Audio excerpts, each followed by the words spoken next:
Bonjour à tous, on se retrouve pour un petit fail justement là.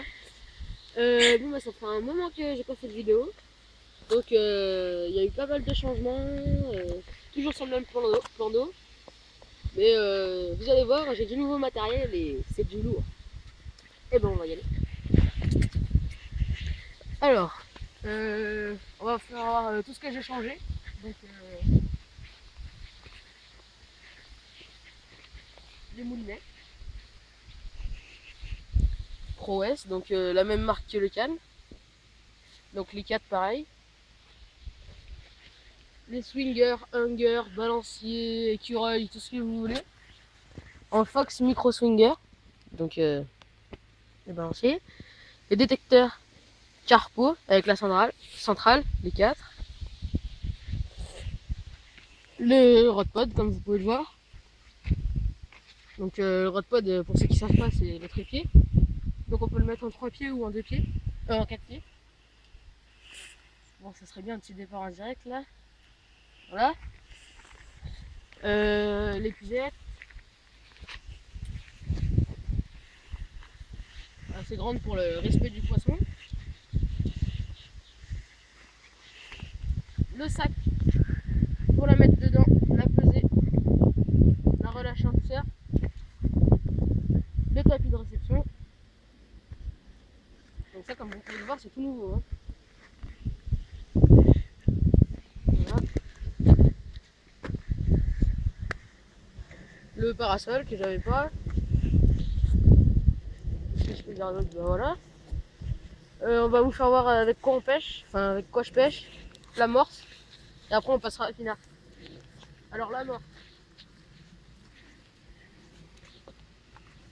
donc elle ressemble à ça déjà.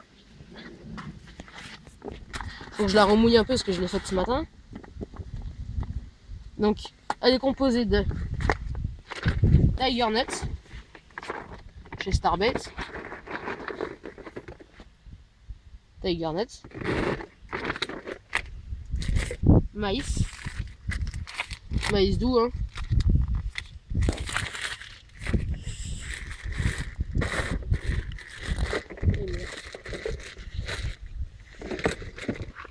Des pelets que je trouve en fait, c'est pour la kermesse de nos sœurs avec Pinard. Mon père a tenu un stand de truite. Et à la pisciculture, on a demandé s'il vendrait pas du pelet. Et il nous a dit qu'il en avait toutes les tailles. Donc, celui-là, c'est pour la carte.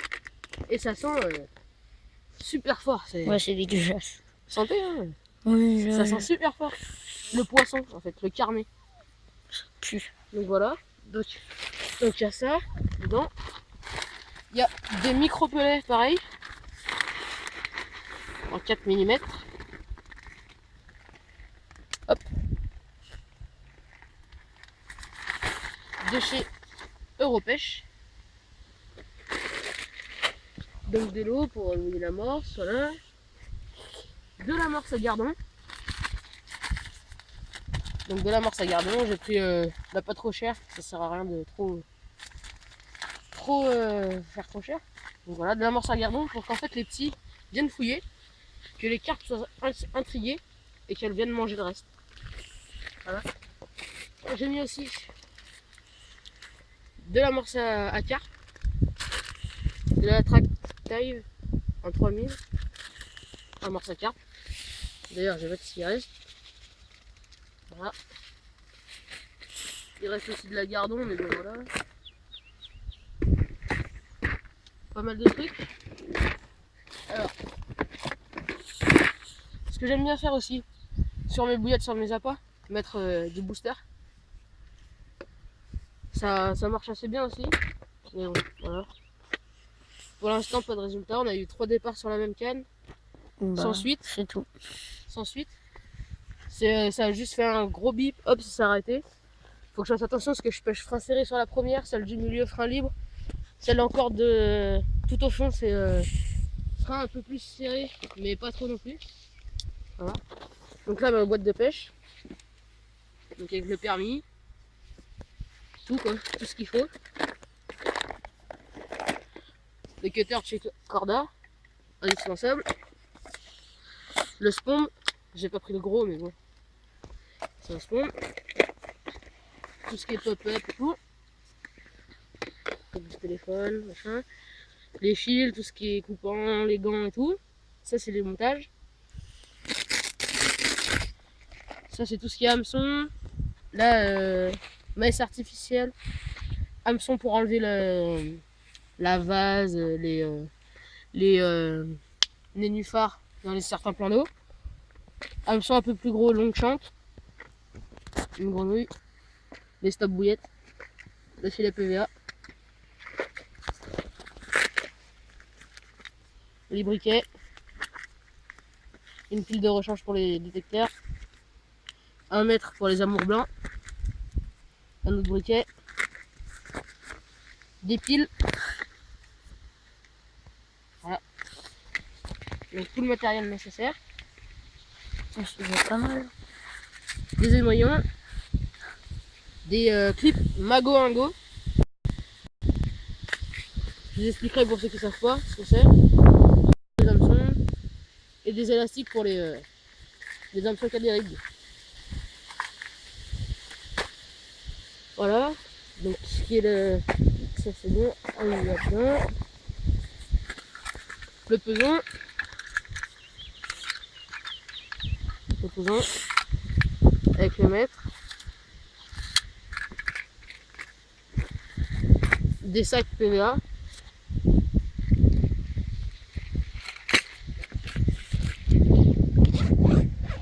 Voilà.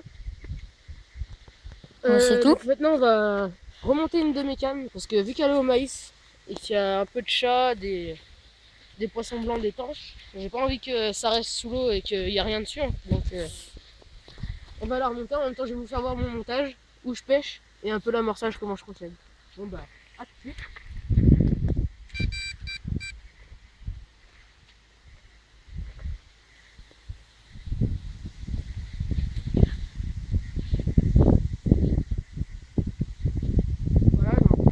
Heureusement que je remonte, il n'y a plus rien. Je te l'avais dit en plus. Donc on va aller remettre du maïs et puis vous allez voir ça.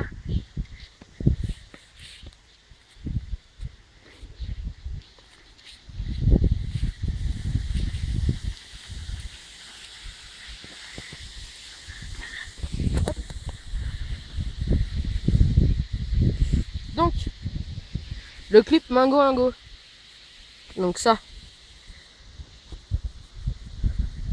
sert en fait, alors ou vous mettez des verres dessus, ou du maïs ou de la graine. Donc, moi je vais mettre de la graine, donc du maïs. Donc on va trouver le maïs.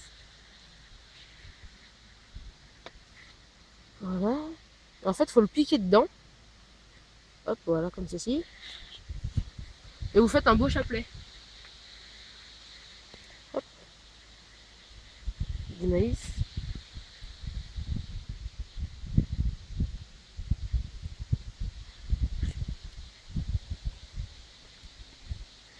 Voilà. Et moi, ce que j'aime bien faire, en rajouter 1 ou 2 sur l'hameçon.